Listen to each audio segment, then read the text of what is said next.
All right, so today we're going to be going over just some mechanics of Illustrator to help move in your workflow, get a little easier, and understand just a few more things about how Illustrator is built and how to create things more efficiently. So first, we're just going to start out with a simple square. So I'm going to go over to my rectangle tool here. Now remember, if you don't see it here, it might be on one of these tools because of maybe something you used previously. Maybe it's on the star tool or whatever. If you click and hold any of these tools with the arrow, these little white arrows, that means there's more tools in it. So I'm going to click and hold down until I find my rectangle tool and just simply draw a simple square over here. Now remember, if you hold your shift key down, it will make a perfect square no matter how you move your mouse. Otherwise, you're left just making a rectangle like this. So I'm going to hold shift and make a square that takes up about a quarter of my page. Okay, now first things first. How do we know the size of this square? Okay. Well, sure, if it's selected and you look over here in your properties panel, here's the width and the height. All right, this square is about 5 inches. That's cool, but that only applies to the objects you have selected. The moment it's unselected, that no longer shows up. So let's make one change here into understanding how large our objects are. I apologize, this part of my screen is not recorded, but if you go all the way up to what's called the menus of the computer and look for what says View, you're going to click on the View menu and then find on down here where it says Rulers and then Show Rulers. And immediately there's this ruler ribbon that pops up on both the top and left-hand sides. And we can see here that my square, let's see, this is 1/2 inch and this is 5.5. So it's roughly about 5 inches, right, as our dimensions said. The more important reason we do this is typically when we design, we tend to zoom in pretty far to work on details, right? And now you can see that I've zoomed in quite so far that my entire screen is the red square. Well, now how large is it? How much of a space am I working with? So let's take a look at our ruler right here. Okay, well right here is 3 inches and over here is about 4 inches. Okay, so this is about an inch worth of space. Okay, that's good to know. I'm gonna zoom on back out. Whenever you see these recordings or these lectures, you'll probably notice how quickly I am able to zoom in and out and or move my screen. So let's talk about how to do that really quick. To zoom, there's actually a separate tool for it. Look over on your tools over here and look for the magnifying glass. Or simply press Z on your keyboard. To zoom in, simply click and drag to the right. To zoom out, drag to the left. Okay. Now sometimes when we zoom in and out, things don't get centered, they get off-centered. You can see here, I can no longer see my entire artboard. It seems kind of catty-corner to my screen, right? Or even better yet, maybe do something like this. Yeah, like this, right? My artboard's like way over here. Well, to fix that, rather than scrolling with the little scroll wheel or whatever on your mouse, simply press your space bar down and hold it down, and you can see your cursor changes to a little hand. Now all you have to do is click and drag the screen and you can move and recenter everything. Okay? Same is true for like zooming into things. Let's say I want to zoom into this square and I get a little off-centered like this. Well, rather than re-zooming, just hold your space bar down and drag it back over to recenter. All right, after you're done playing around with that for a little bit, let's zoom all the way out and get our whole artboard recentered. All right, and what I want you to do now is go back to your rectangle tool and create 3 overlapping squares. So with the one already, you can see I'm gonna make a second one here, and let's change the color.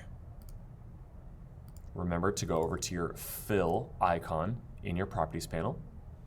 You can also go to these two icons up here in your toolbar, or they're also at the bottom of your tools. Okay, there's square number 2, and here's square number 3. Remember, as you watch these lectures, you can always pause them so that you can follow along.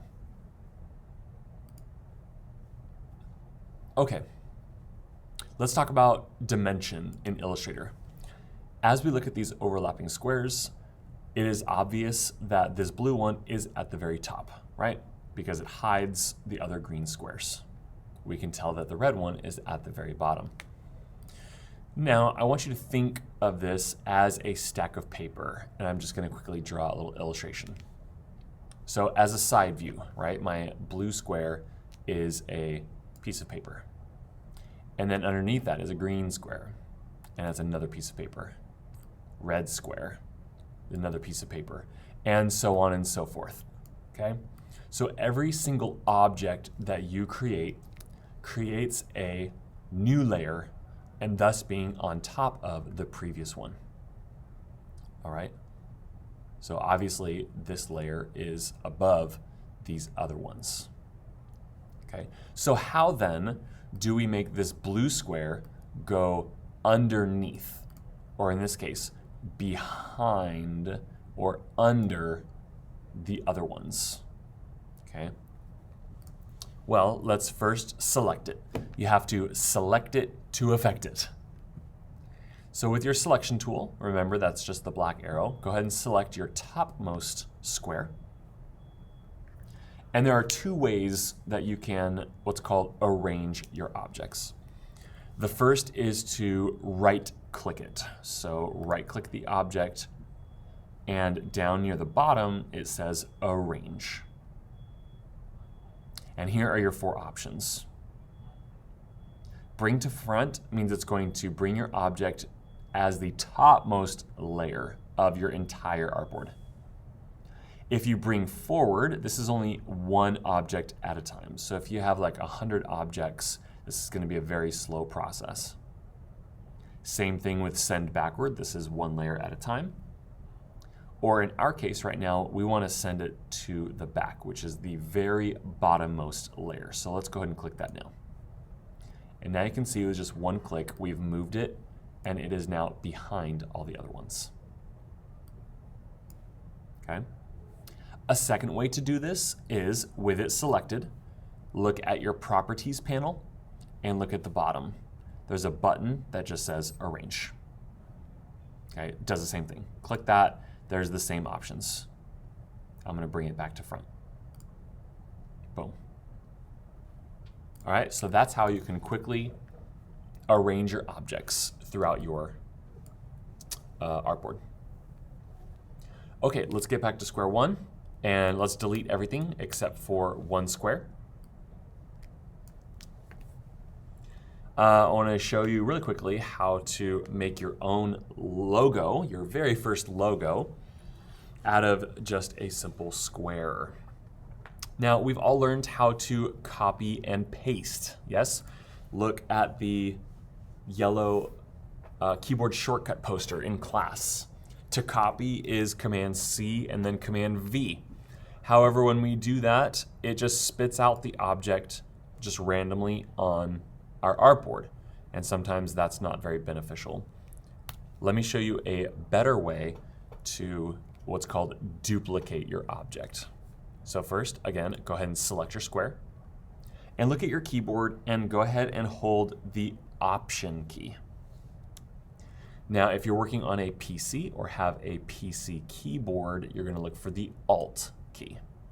Okay, so Option for Macs, Alt for PCs. And with that key held down, you simply click and drag the object that you have selected. Let's go ahead and drag it just simply off to the right here with a little space. All right, bada bing, bada boom. Next, let's duplicate both of these below it and make kind of a 2x2 set of squares. But before you do it one by one, go ahead and select both of these squares. There are two ways you can do it. To select multiple objects, I like the click and drag method. If you move your cursor off to no man's land and just click and drag over things, it'll select everything that's within that cursor range. You can kind of see my little dotted line there. So everything that's in the dotted line will get selected, just like so. An alternative method for selecting everything is to shift click. So let's say I want this object here. And then now I'm going to hold shift on my keyboard and select this other square. Boom. And now they're both selected. Okay, that's 2 ways that you can select multiple things. Okay, let's duplicate these squares. Hold down Option or Alt and drag them down. Good. Go ahead and make all 4 of them separate colors.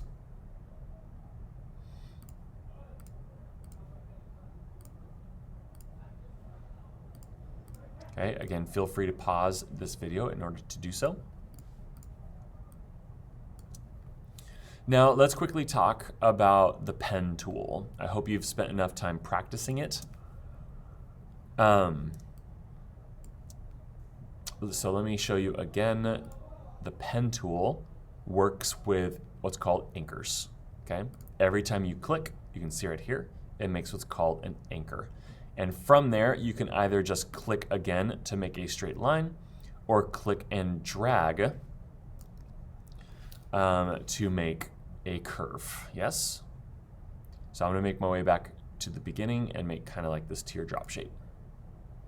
Now, every time I clicked, it puts what's called an anchor. And what I love about Illustrator is that nothing is permanent.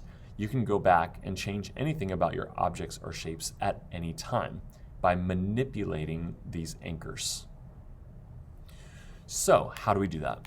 Well, have you noticed that there are actually 2 different arrows available in Illustrator? So far, we've only been using the black one, which allows us to move an entire shape or scale it down or up. But let's go to the white arrow right now, which is called the Direct Selection tool. And this allows us to click on individual anchors and move them around like this.